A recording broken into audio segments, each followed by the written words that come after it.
Reflecting on the gospel, we heard it said, "I cannot carry this people all by myself. They are too heavy for me." Moses spoke those words this morning to God in the first reading. And Moses could not understand why the people God had entrusted to him to lead out of slavery were suffering so much during the journey. They were hurting, exhausted, and crying out to Moses for help. And Moses was at a loss to understand why God was not hearing their cry and responding.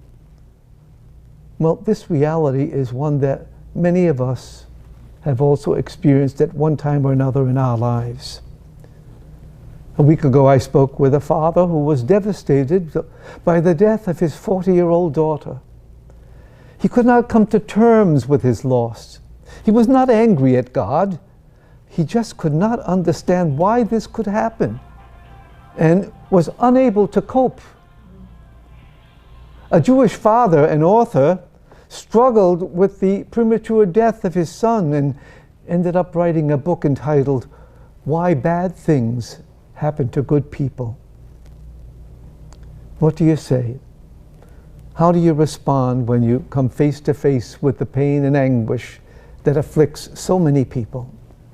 Moses cried out to God, "What can I give them? I cannot carry this people by myself." And sometimes that's all we can do.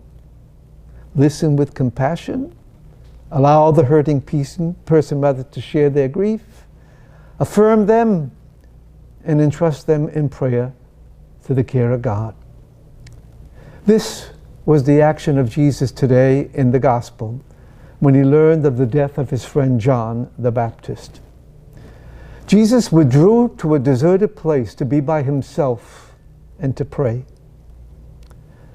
What seemed to help Jesus at that moment was his reaching out to others. The gospel we read said a crowd followed him even as he grieved and prayed, and his disciples were ready to dismiss them, but Jesus forbid it. Instead, he reached out to the crowd and told his disciples to do the same. When we are met with people who are in anguish and pain, Jesus reminds us to reach out to them and, yes, to feed them. And feeding them can be done in a variety of ways, one of which is to include them in our family prayer and seek the intercession not only of Jesus, but from the saints and Mary, the Mother of God, who we commemorate today on this feast of the Basilica of St. Mary Major in Rome.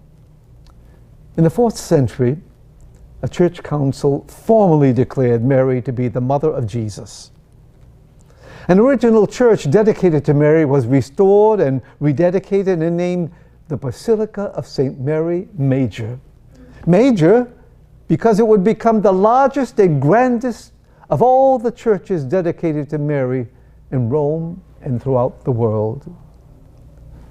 When Father Peyton was a seminarian and had rather given up on his dreams of becoming a priest, in his room, an Irish priest visited him in his hospital room to encourage Patrick and to pray with him. And he said something that Patrick never forgot. He said, "Mary will be a 50%er or a 100%er, and it will depend on your faith." Despondent, depressed, Patrick appealed to Mary and was restored to full health. The rest is history. He was ordained, went on to preach to 26 million people in his lifetime, and is declared venerable. Father Peyton entrusted hurting people to Mary for consolation and assurance. And when we find ourselves unable to carry hurting people alone, reach out and entrust them to Mary, the Mother of Jesus.